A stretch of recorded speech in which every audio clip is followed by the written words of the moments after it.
Lance Howard, our speaker. His talk is From Independence to Interdependence. He was born and raised in Texas, where he studied music, psychology, philosophy, religion, spirituality, and ancient languages. He used this background to create a brand called The Healing Voice. If you want to know more about it, on the emails we sent out, it has his different websites and stuff, and if you just click on them, it'll take you right to it. He's a recording artist, a life fitness coach. He focuses on human identity, purpose, love for personal success, leadership, team development, community, and organizational culture. He has written 4 books.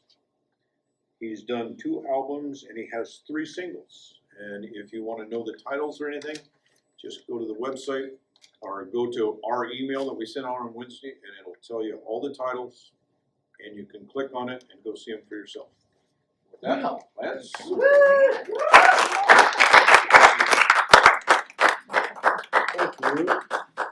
Thank you. We just left a performance at the Writer's Block, and we had a lot of fun. And the guitar is here because it's a little too warm outside. And we were at a Switchfoot concert last night, which was in Switchfoot is a rock and roll band that played in Town Square, and it was a blast. It was a ton of fun.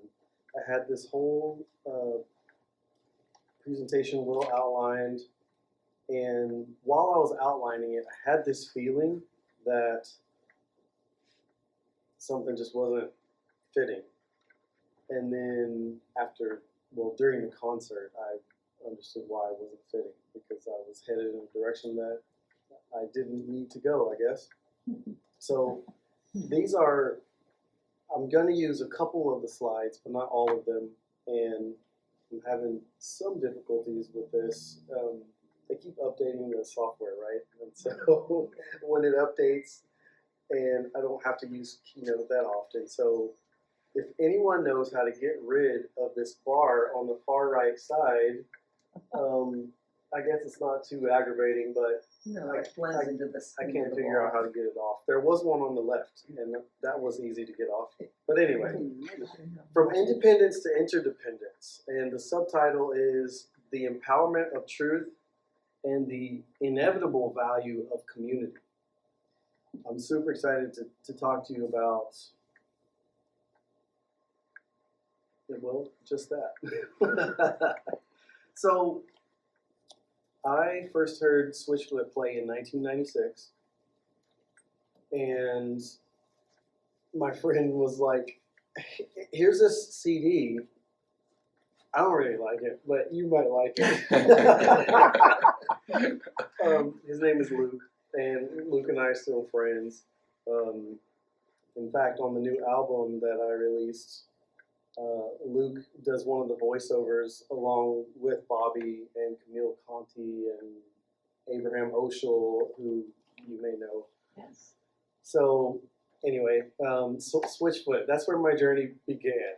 The handing of the CD and me just kind of like, all right, well, thanks, I guess, I listened to the CD. I did not think it was great at first, but that was kind of my relationship to music at that time anyway. When I heard something new, I kind of needed to give it 2 or 3 tries before I could really taste what it was about, perhaps. I've been a really serious fan of Switchfoot since then. And it seems like every season of my life that I've kind of gone through, John Foreman is the lead singer and songwriter for Switchfoot.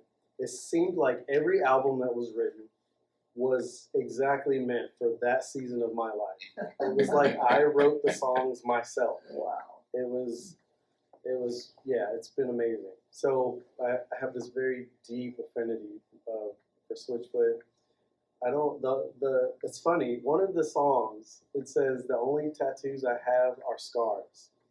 And I've got your name written on my heart is the second part of that. In a lot of ways, that's me. I don't have any tattoos, but I do have scars. And secondly, if I had a tattoo, it would be the logo of Switchfoot, which I wish I had designed a slide for, but I did not. So you can see what that logo is like. Switchfoot's been powerful in my life. They carry this very human message. It's like, this is all a mess, but the shadow proves the sunshine is actually a name of one of the songs. The shadow proves the sunshine. Or when I look at the stars, I feel like myself. Everything here just seems a bit off, but when I look at the stars. John Foreman, he comes out on stage last night, and it was it wasn't real at first or something. He comes out and the band starts and the energy begins to rise, you know. It's like it's not all there immediately, but it just takes a little time for the band and the crowd to get going and to meet one another. But it happens. It definitely happened. And he does the coolest thing about 4 or 5 songs in. He disappears from the stage. And I was like, where did he go? And if you've been to Town Square, you know how the middle of it is just concrete and the sides kind of have concrete steps that go up, and they're tall enough steps that you can actually sit on, you know? So he had disappeared into the crowd, but he was up across the way on the concrete steps, which is like 12 feet off the ground, with a crowd of people. He's singing with them and giving high fives as he goes through the songs, and they're just all like, ah, you know? And it was the most down-to-earth thing that I have probably ever seen. Switchfoot is a Grammy Award-winning band that's well-known all over the world. And for him to come off stage, no security, he just was walking and having fun, and everybody was just there with him. And so you had the feeling that you belonged. And you had the feeling that you belonged. And he kept, especially towards the end of the concert, he kept saying, let's invite so-and-so into the family. And it was people on the team with him who, it was their first visit to Alaska, or there was like a family that took him fishing. And so he kept bringing up family. And I felt like he was really practicing when he was preaching to come here and hang out with complete strangers, come here and put on a show, and then go and be with the crowd, you know. I do have a video of him. He kept getting closer and closer and closer and closer. And he was like 6 feet away, and there was a group here, and he just high-fived them all. And Dakota was there as well. This is my son, by the way, Dakota. We just had a blast. And one of the books that I write, well, actually everything that I write, has a lot to say about the difference between our true self and the ego. Well, what are these two natures like? How can we really tell them apart? We can instantly infer arrogance when we think about the ego. Maybe that's easy for people. But the difficult one is, if I'm not my ego, then who am I really? And his example actually showed that he is one of the people, right? He left his ego up on stage, perhaps, and then he came down. My training in leadership is definitely about how when you are a leader, you go first into whatever danger there might be, whatever unknowns there might be, whatever questions we may have. The leader goes first. And the leader is not using others as a platform for themselves. They are using themselves as a platform for others. This is leadership. And this is how we go from an egotistical idea of independence to the true nature of independence. Okay, so the real nature of independence is Am I jumping too fast here? Okay, so independence, right, means I'm not dependent upon any other resource, is a way of saying that. And I'm trying to think if I know one person who's truly independent. And it's unique to live in a place like Alaska where you may know someone who's actually completely independent, lives off grid, knows how to find clean water, knows how to get their own food. If the world shuts down, they know how to take care of themselves, right? Super rare to find a truly independent person. But at a cultural level, we're using the word independent to mean something else, and it's pretty much I do what I want to do. But it's not the proper use of the word independent. You're not truly independent just because you have an attitude and can, say, I do what I want, Again, if you don't know how to find, if everything shuts down, the system goes haywire and falls apart, if you can't truly take care of yourself, you are not actually independent. We actually live in a very interdependent universe, right? I would not be here even trying to think through how to have this discussion if it weren't for you. We are inevitably linked, just in that simple way. And then back to the toxic nature of independent. Let's just say, what does it mean to be an individual? It's saying incapable of being divided. Individual. By etymology, I'm talking about the definition of the word, not capable of being divided. So if I tell you I'm an individual, I've instantly changed the meaning of the word. Okay, I made individual a noun, but to be individual meaning not capable of being divided, that describes a characteristic. It describes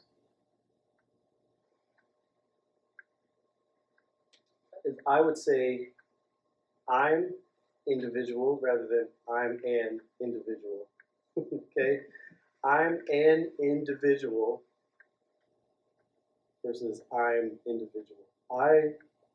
It's not possible to divide me.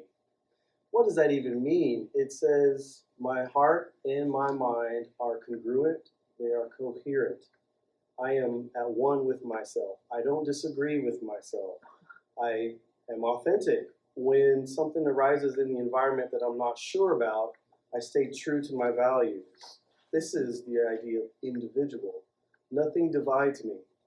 I know who I am, I know what I'm here to do, and no amount of pressure or smiles or frowns from you is going to change that about me.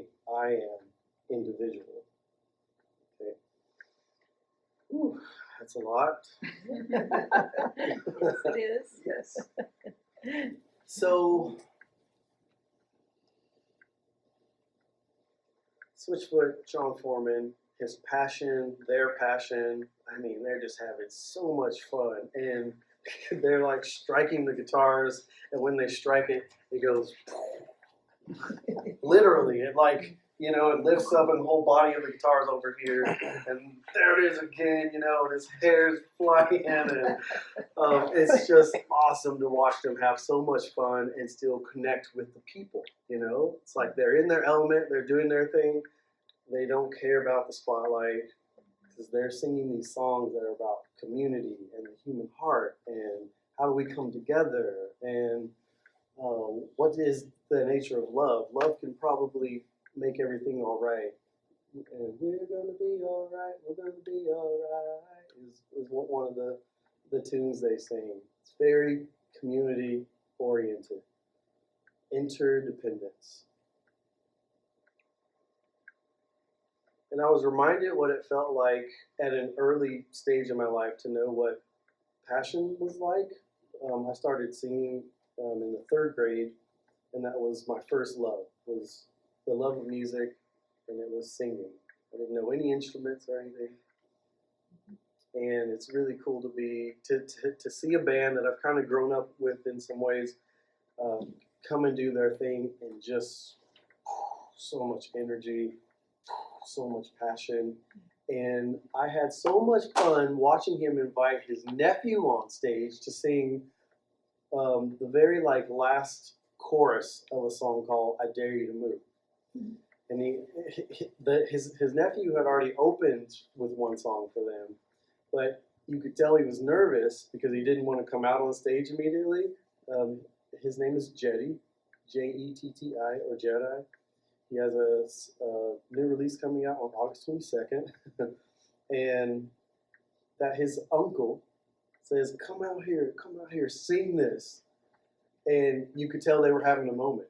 The kid comes up, and John Foreman, the leader of Switchfoot, has his guitar, but he stops and puts his arm around him and turns their back to the crowd. They're saying something, and he's like, "You got this." and the kid's like, he's doing that. And then suddenly the band kicks in, and the kid takes the microphone and he starts singing it. And it was like a tear-jerking moment for me, because the work that I do is all about seeing people thrive, even when they find themselves in the most discomfort. It's like, how can I set you up for success? So again, John Foreman's like blowing my mind. He's doing all the things, The leadership is there, the compassion there is there, the how do I make a platform for you is there. It was phenomenal. It was just phenomenal.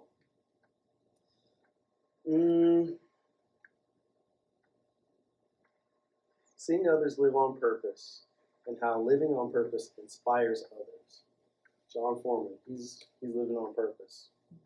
He and his band, they are living on purpose, not just with purpose. They're living on purpose, and that inspires the rest. Okay, there's something I can do. There's more. One of the songs, "We were meant to live. We were meant to live for so much more. Have we lost ourselves?" is the question, right? We're meant to live for more. Why are we not doing it? Have we lost ourselves? And then, of course, that begs the question, well, who are we? Which, if you know anything about my work, who are you and what are you here to do is the basic motto of what I'm all about.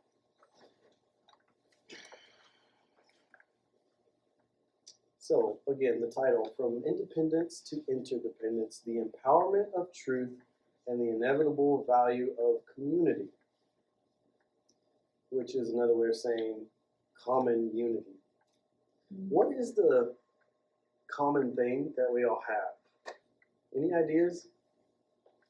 Every human emotion we all have in common. Breathe, human emotion. Yes. The thing that has really fueled my work, I started studying the ancient languages when I was 18. I started studying Hebrew and Greek and Aramaic, and I was just fascinated by this simple fact: the Bible is not originally written in English. And that simple fact's just like, whoa, I must study. And my whole childhood growing up, though, my father passed when I was 14 years old, and I realized that all my family had faith, but I didn't have faith. My family had a faith, I did not have a faith. And I wanted to own that in my own way. It's like, well, this is everyone else's, it's not mine, how do I find it? So I went to work, and I ended up in the ancient languages to try to understand the Bible. Here's one thing that somehow a 14-year-old teenager could come to the conclusion of: if God can speak to me. And so I was able to listen to sermons and messages and ideas and theology and all of that, and really chew on what mattered most to my heart and just kind of leave the rest. And that's kind of been my rebellious journey in a lot of ways, because I ended up working for several churches, but asking all the questions no one wanted to talk about. So I was a bit of a troublemaker. Including this one. So I share that to say I came across something. There's that some of you have heard me say before. I was very curious about the story of Moses. Somehow I have an affinity with Moses, this ancient Hebrew shepherd who, as the story goes, he's in the mountains with his sheep and he comes across a burning bush, but the bush is not being consumed by the fire. And it says the angel of the Lord speaks to him from the burning bush and says, Moses, I want you to go and deliver my people from slavery in Egypt. And he's like, who are you? How is it that the bush is not being burned, you know? But God says, I'm going to send you. And Moses says, but if I go, who do I tell them sent me? What is your name? And from the fire, God says, I am that I am. Okay, people, this is the most exciting thing to me in the whole world. The one thing we all have in common is I amness. There's nothing greater. It's the thing that we carry with us all the time and we can never get rid of it. That if I ever ask you where you are sitting, who is there? Who is there? You instantly have to say, I'm here. And you say that I am all the time, every day, without realizing that there's a connection. The name of God, he said, I am that I am. That is our common unity. And somehow religion has totally twisted that. Totally twisted it and told us that the I am is somehow separate from us. But think about just how ridiculous that is. How can the I am be separate from you? How can it be separate from you? How is it so easy? It just rolls right off the tongue. I am, right? Our common unity. So, I have to be super careful then, because if I have a problem with any one of you, I have a problem with the I am.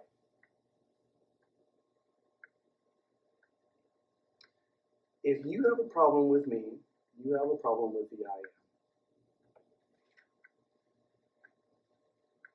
We create hell on earth for ourselves because we don't understand the nature of our interconnectedness and our common unity, which is a sacred reality that is inevitably here and now. We can't get away from it. I like how Don said the thing we have is the air we breathe. I like that because the ancient word in Greek, Hebrew, and Aramaic, they all say that spirit, wind, and breath are one word. The I amness is in you. It's the very virtue of life itself, the breath of life. You have it. So if I disrespect you, I'm disrespecting the sacred. If you disrespect me, you're disrespecting the sacred. And so our world is definitely upside down, meaning the world doesn't understand, right? The world says we're so different and we're so separate and we're so unalike. And it's like, well, sure, biologically speaking, I have the most melanin in the room. That's a biological fact. But it doesn't change the fact that I share I amness and the air we breathe, every single one of you. So we live amongst the illusion, which is sacred diversity. This is a very diverse experience, and because of that, it's actually beautiful. Somehow, again, in an upside-down world, we don't see the beauty. We just create problems. We see difference and we create problems.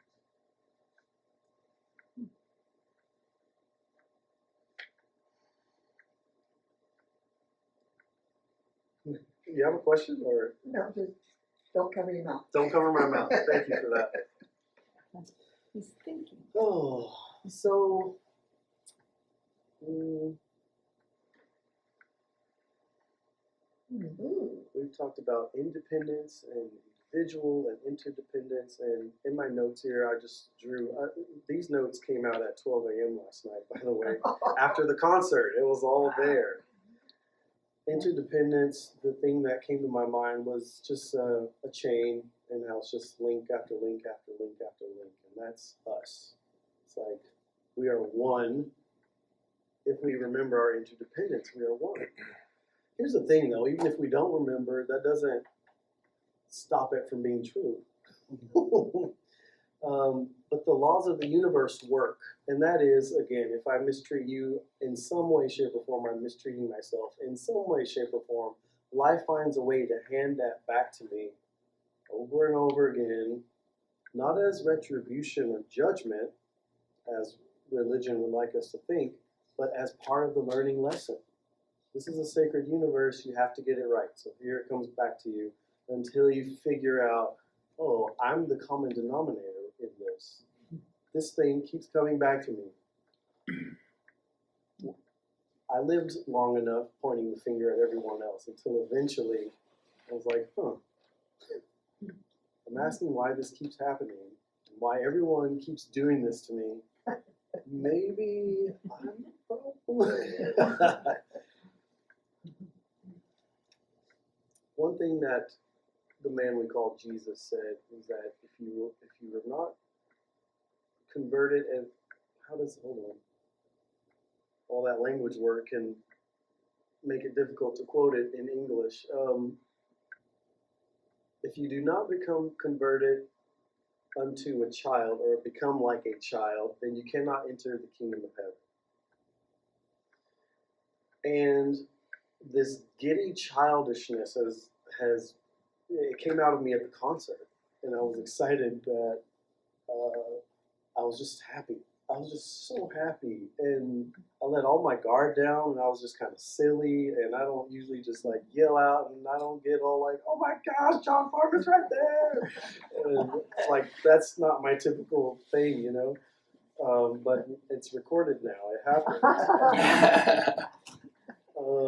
And there's something about love. We're getting to love.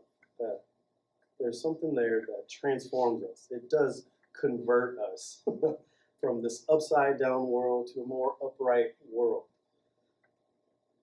Something the man, I keep calling him the man we call Jesus. Some of you have heard me speak on his name before, but coming from the ancient languages, Jesus was not a name. There were no letter J's even. So that's a different story. He also said, the truth will set you free. And again, we all probably have some idea of how religion has used that. But the question is, well, what is the truth? And even when he was taken to trial, the emperor, no, it wasn't the emperor. It was one of the Roman officials or one of the Greek officials asked him, what is truth? Because he said something about his kingdom and truth. Well, what is truth? I just wrote down a couple ideas. If you've been to the Tribe of I Am dinner, you've heard me talk about levels of consciousness according to the work of Dr. Richard R. Hawkins. That truth varies for us at different levels of consciousness. So if I'm in a place of shame, being in the place of, or the energy of shame is not the same as being at the energy of love. And he's done there's a whole graph on this that shows where the emotions are on the scale and how influential they are. That if we reach a certain point on the scale, we begin to offset the negativity in the world. And it's powerful. That if we really step into the air, aura, energy, light, frequency of love, one person begins to offset thousands who are below a certain level on this scale. You have to see this. It's incredible.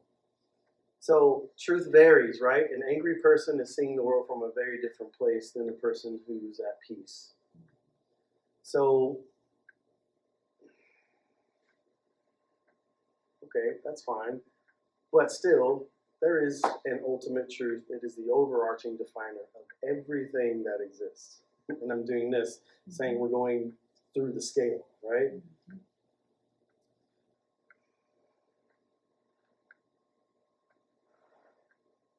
Here's one of the things about this overarching truth. Everything is working together for the good. That is, it's a very heartwarming thing to feel, to know, to believe that even with so much tragedy, so much hatred, so much political upheaval, so much injustice across the world, everything is working together for the good. Now, that doesn't mean I don't have responsibility as a steward on the planet to do what I can to help move things along, right? That doesn't allow me to be lazy about anything at all. Oh, it's all working together for the good. I'm just going to sit here and, I don't know, do whatever. The truth will set us free. And I think when we talk about I amness, sharing the same air, the breath of life, this is the nature of truth. And love brings us home. Love is the thing that we all search for without having to even know what it is. Even when we think we know what it is, we still keep searching for it. And it's like, oh, how does that work? I thought I knew what love was, but I'm not finding it. Or I thought I had it and I don't. Or so that's a different topic as well about the nature of love. What is love? What's love got to do with it? The truth will set us free. The truth of love, the truth of unity, the truth of community, common unity, the truth of sacred unity, the truth of unity in diversity. Do you think we could do that? Unity in diversity? Did you know, I just said sacred unity and unity in diversity. There are at least 4 different words from which we translate to our English word, 3-letter word, G-O-D, God. There are at least 4 ancient Semitic words that give us that translation. But I don't know who decided on those 3 letters. What I'm seeing in my work is sacred unity and unity in diversity is a more accurate way to say God by translation. So let's see. One nation under sacred unity. One nation under unity and diversity. Right? Replacing the word God. One nation under love. I mean, it's July after all, so might as well go a little bit into the national anthem and 1776 and the history of our country. Fight for independence. The truth of the one in many. It's another way to translate God. The one in many. It's a beautiful truth. And I get to look at it. I'm looking at it. Do you understand? I'm looking at it. The one in many. Let me tell you, whatever the fear is, whatever the discouragement is, whatever the troubles, the struggles, the pains, the traumas with a T, the dramas with a D, whatever they are, it's your burden to bear, and we collectively can bear it together. We can move it forward, we can heal it, and we can shake it off completely. Kind of in those steps, one by one. You know, we have to own it, we have to carry it, we have to share it, which requires me to let my walls down, let you in, and realize, okay, I'm just talking to the I am here, it's okay. Hopefully you'll return that respect and say, yes, I am the I am, I will listen to you, and I will hold this with you. I won't run off and tell anyone else, right? I'm going to respect the sacred nature of this conversation. Or else I have to look at myself in the mirror. And that's how this works. It's really simple. You have to look at yourself in the mirror every choice you make. Whether you're aware of it or not, you're still looking back at you going, that's not it. You didn't quite do that right.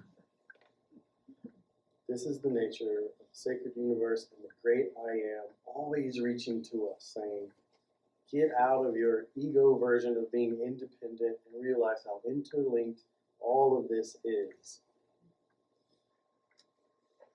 How much time do I have? Much as you want. That's not exactly true, is it? Yeah, we're expecting you to stay here all night. Well, there are.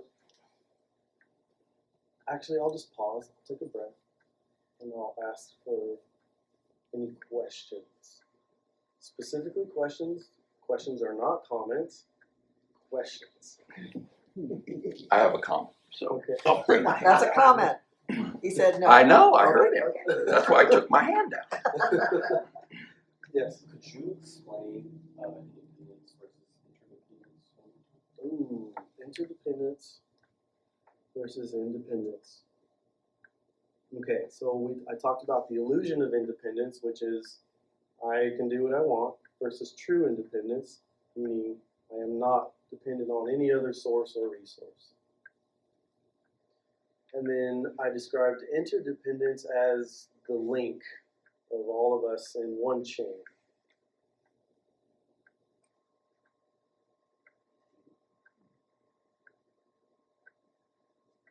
I could think of some other questions if I were you at this point. Yeah, Using sorry. that analogy, Lance, so in the chain of connection, there is a strength and a weakness in the chain in human design. And so as a oneness, the honoring the weakness of the chain versus the strength of the chain and being aware of your part in both of those. Yeah. Because there definitely is, in the universal law, there's the law of reciprocity and the law of connection and energy and all that type of thing. So do you have a comment on the weakness of the chain versus the, or not maybe weakness, I don't know how I would find it, but there's a softness and a hardness, there's Sure. a balance, as diversity in the chain itself. Right. I like what you're saying. It's reminding me of that chart again, where not everyone's at the same level, so to speak. Frequency is better. Not everyone's at the same frequency. But it only takes one to make a shift. Luckily, we are not hardware like an actual chain. It's not about our physical weakness. We're talking about spiritual or emotional and mindset. And those things can shift. They can change. And the strength of the group is what allows that to happen. It allows a weaker link to become a stronger And link. part of that, as in the isn't it Stephen Hawkins, not Richard Hawkins? It's Richard. Is it Richard? Yes, I yeah. thought it was. Okay. Well, anyway. That's another guy. Okay. Like, All right. Hawkins. Yeah, Hawkins.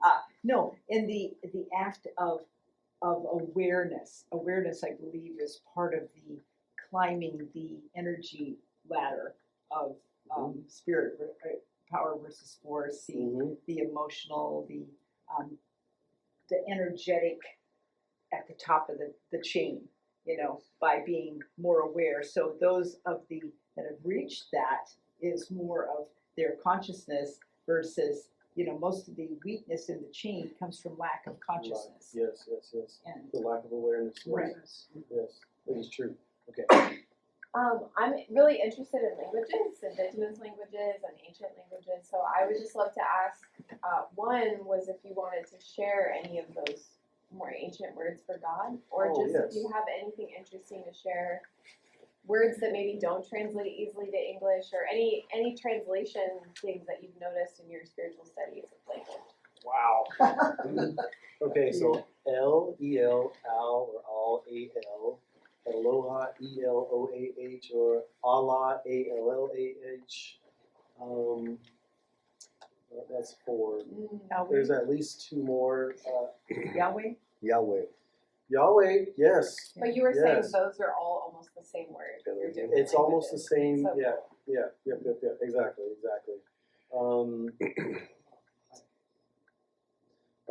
What about Ahaya? He says that is the term for I am.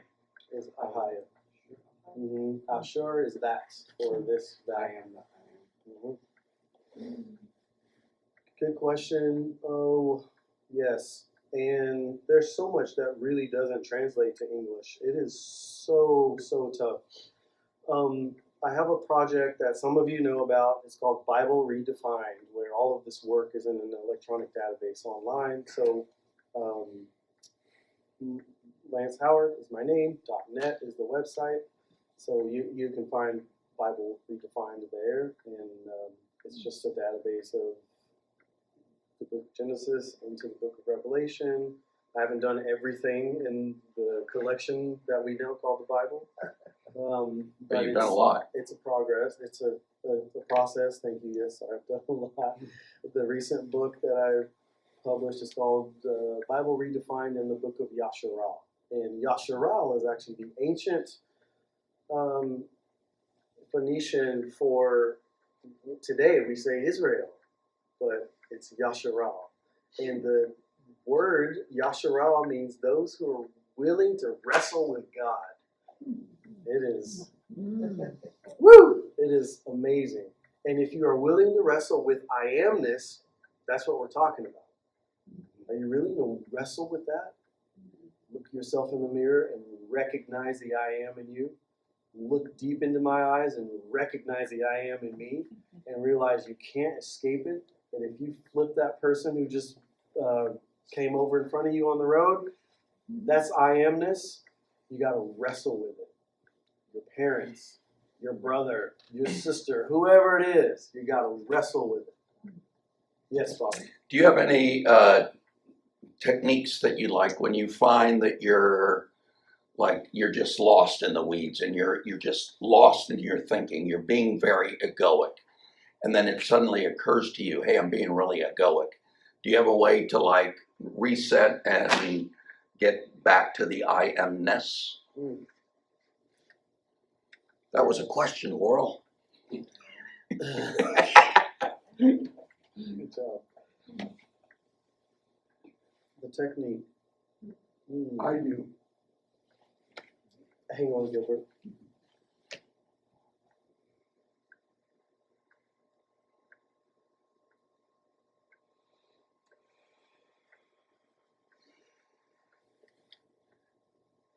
Did you see it? Yep. That's it. It's just I have silence. my eyes closed. It's just silence and take a breath. Just be silent and take a breath. Just be silent and take a breath. Yeah. The world is so noisy, and that's all ego stuff. Chatter, chatter, chatter, chatter. Screen time, screen time, screen time. Just be silent and take a breath. If you have any awareness of the I am, which now all of you clearly do, whether it was, yeah, that's a timeline game. It's inevitable that you are aware of I am, right? Because it's who you are naturally. Then all you have to do is just slow down and take a breath. It's there with you already. There's no trick except to just settle down. Settle your own self. Let's see. Settle your own wandering nature down. Sometimes I remind myself that what I'm seeing, experiencing, feeling is an illusion. Sometimes I get that direct. Like, I'm making it all up in my head. I'm seeing all these things and it's a movie playing out and I believe in it so strongly. And that's very humbling because sometimes I want what I'm seeing to be true. I want to have someone to blame, oftentimes. But I have to wrestle with the I am. Be willing to wrestle with God. Whew, it's uncomfortable. So, how do you define, or in your studies, how do you define safety? Ooh, safety. Safety falls under a fantastic word Oh, in Hebrew it's yasha. We translate it to English as salvation. Ah, And wow. it covers so many things. Safety is also with health and abundance and prosperity and peace and healing and like all the good things we could ever ask for are summarized in this one word, yasha. And in religion, they say salvation, right? And as if we're waiting for salvation, but a lot of that experience of salvation is here right now. We can step into it. We can heal. We can experience abundance. We can know the sense of being whole. Seems like faith might be associated with salvation also, about a simple knowing, like, you know, faith and knowing deep within, knowing that going within, knowing that connection, that, you know, that it is an illusion. It is, you know, I love the way humans ride in on the breath and they depart on the breath. The soul rides in on the breath. So going to that place deep within, you know, and that knowingness provides safety. And Yes. Yeah, faith, pisteuo in Greek. Yes, it actually is more like trust in English. I don't know why they actually translate it as faith. It doesn't make any sense at all. But what's interesting about translators is it's kind of like asking, let's see, how do you ask, wait, I'm trying to get into something that's not too controversial. I'll stick to translators.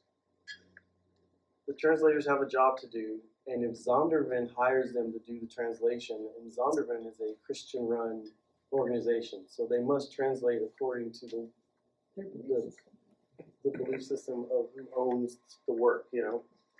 So that's a tough deal. I don't work for anyone, so I do the best I can to honor the language. I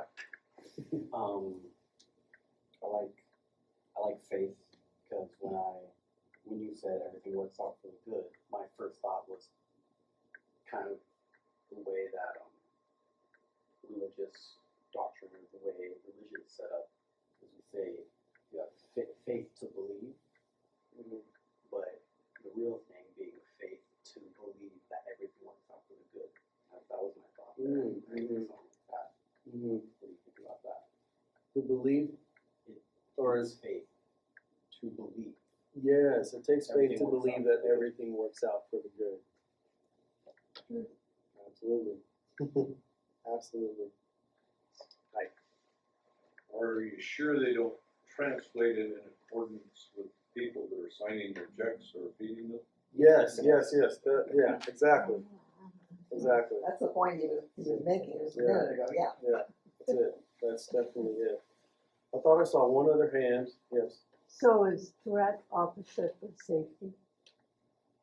It's threat, opposite of safety. Ooh, that's a good question. It's kind of like danger. Yeah. Threat and danger are synonymous. I think I'd say yes to that.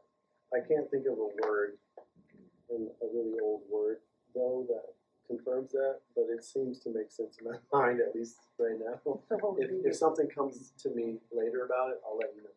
yeah, so the opposite of salvation. Safety, salvation, what would be the opposite of salvation? Maybe we could pare it down that way. Yeah, oh, that's a good one.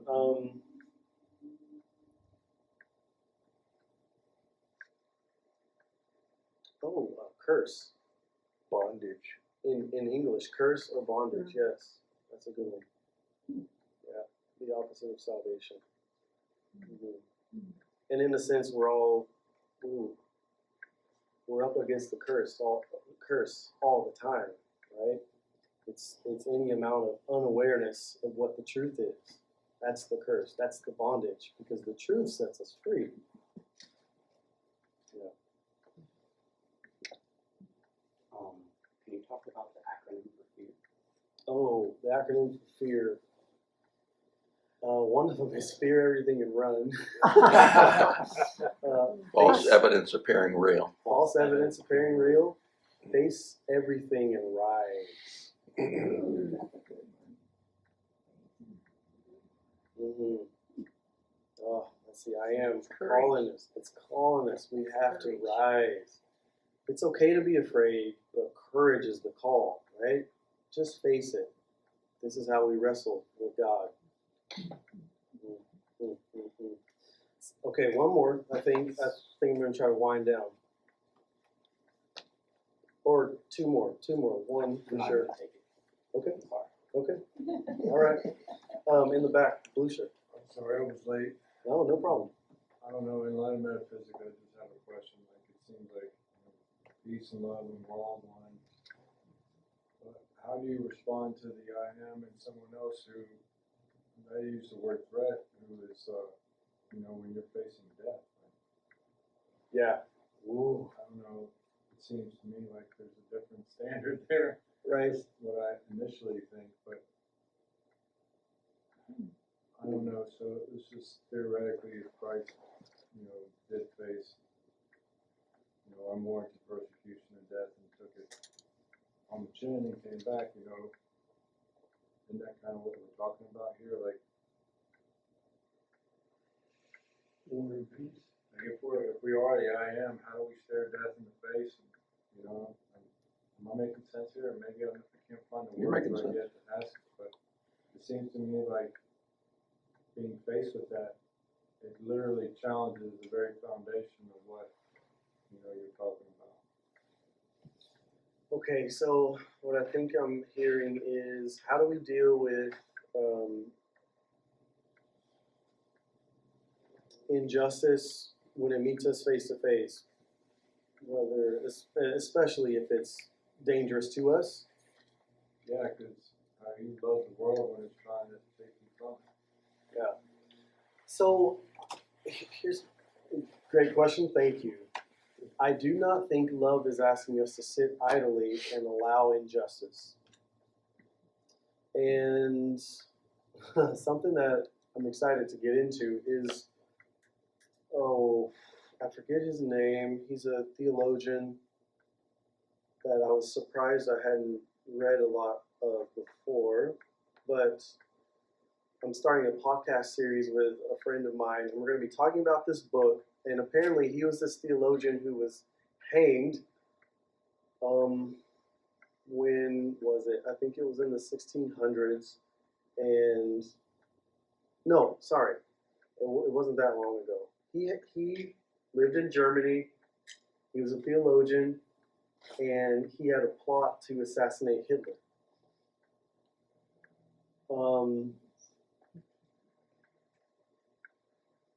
I don't remember a lot of the details of this story, which is why we're starting up this podcast and I have some studying to do. But he was essentially, in a way, he was a revolutionary type of Christian thinker who was like, sure, love is the thing until.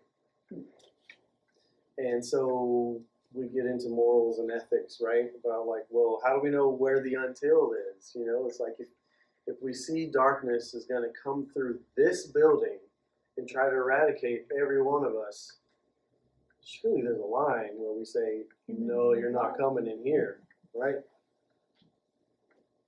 There's a time and a place for that. I'm saying there's a time and a place for defense, for sure. And I think we just know it when it happens, is how that has felt to me in the past, where I've been in some situations and saw that side of myself rise up, and it's like, whoa, where did all that passion come from? Because I was ready.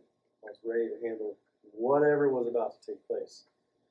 I don't know if I've answered the question, but yeah. Technically, if your faith in I am was strong enough, you would never be in a position where you would have to make those decisions. Because your mirror is clean enough that those reflections, you don't get yourself into a reflection you can't handle. That reminds me of a verse. I like it, guys. What's the verse? You are not, talk about temptation, but similar concept. You're not tempted beyond what you can bear. Okay, yes, a New Testament verse that says you are not tempted or challenged beyond what you can bear. Challenged? Is that It depends on the translation. Yeah. challenge? I like challenge better. What about all those children in Darfur who are having to walk? What about all the children? In Darfur. There's a humanitarian, any one of a number of humanitarian crises is happening right now, so it's like, we could sit here and theorize and talk about this kind of stuff, but there are people who are suffering right now who never asked to be, and so they actually live day to day with this proposition that I was trying to talk about. Not to get too far and deep into it, it's just I see a pattern. I've been on this for a long time where we can build a utopia, but ultimately somewhere in there, evil shows up and says, with the threat of death. And the threat of death and loss and poverty and want is what causes people to compromise on seeing the I am in someone else. You know, that's like the fulcrum. I don't want to take too much from the conversation, but it's become important to me as I've gotten older. Yes, it is. It is a topic that is so worthy of discussion, and there's no part of the philosophy about I amness and love and interconnectedness that is a. I just would like to say it's not. It's not to allow us the excuse to ignore injustice, or that there's problems in the world, or that sometimes Earth looks a little bit like hell. The question is what will we do to turn it around? Because we know what we're capable of as far as the darkness goes. Or at least, I'll speak for myself. I feel like I'm aware of it, and I've seen it in myself, and that's why I feel like I know that I can help turn it around. But if some of us haven't had the chance to, if you don't know you're a dangerous person, then you're not ready to even continue the light. You have to know that you are dangerous, first of all, because then you've mirrored that back to yourself and you wrestled with yourself. Then you're ready for the healing and the process to help change things one day at a time, one person at a time. It does take time. It's 4:10. I'm wondering if it's a good time for Lucas to talk. Yes. Because it seemed like a perfect It did. segue. Okay. Yeah. I'll do a quick introduction, since I'm the one that dragged you here. It's not necessary. Yeah, I don't think he needs to be. Okay. introduced yet. Jump on it then. How many of you are familiar with art from previous conversations? No, we don't have to. I'm just curious if I, perhaps I should put on. Yeah. Hey, really Hey. great to hear from you. I've been Thank reading you. your book the whole time. Awesome.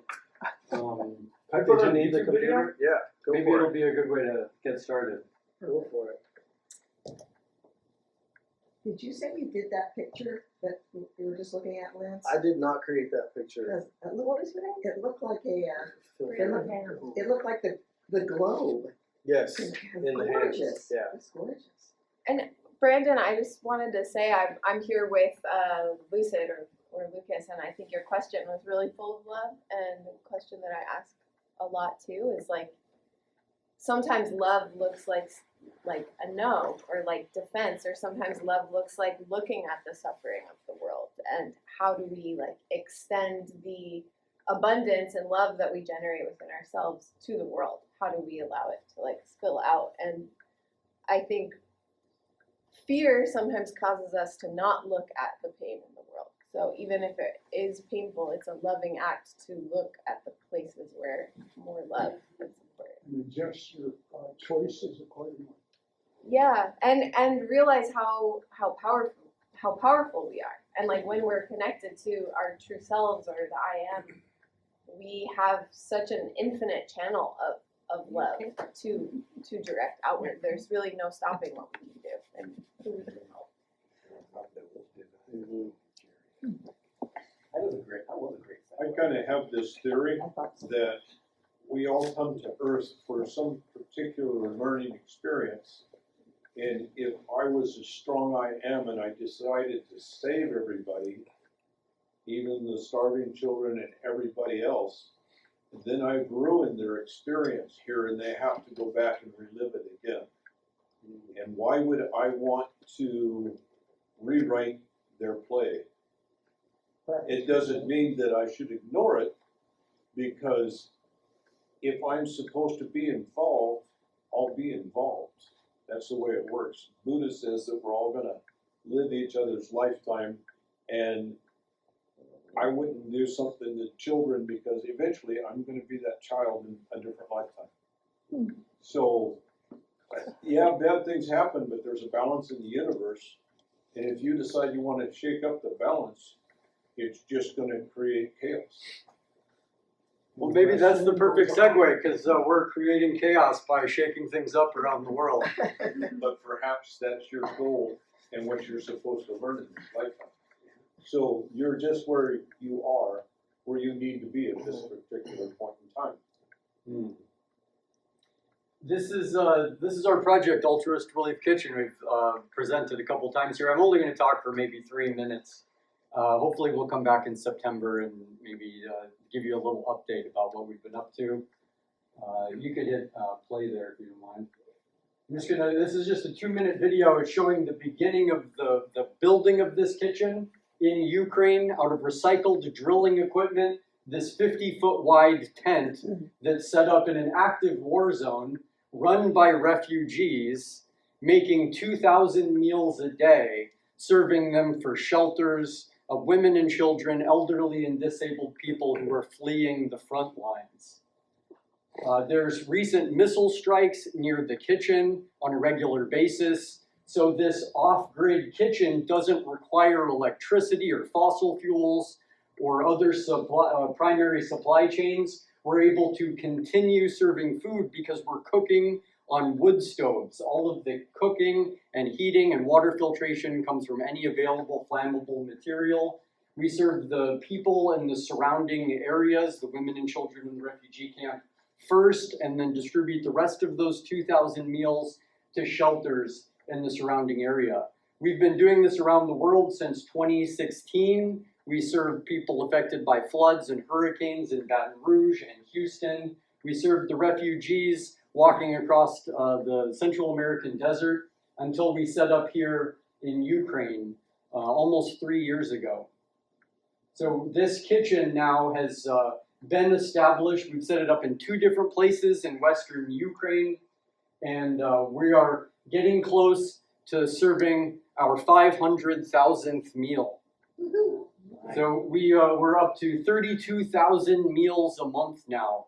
We're serving them for about 20 cents a piece, which is approximately 50 times cheaper than the largest aid organizations in the world. So the money that we're spending is producing about 50 times more food than the largest humanitarian organizations in the world. That gear that you saw that was set up on the border for serving refugees in Tijuana, we're currently moving it down to build another kitchen in Tapachula on the southern border of Mexico, on the border of Guatemala. And we've constructed a tent in Turkey that can be set up in Syria as well. So we're moving forward. I'll talk more about that in September. I'm just giving you an update about some of the things this project has been working on. If anybody is interested in participating, we're at a really kind of crucial juncture where these projects are moving full speed ahead. The war is accelerating in Ukraine, so we're providing a crucial service for thousands of these women and children in that war zone.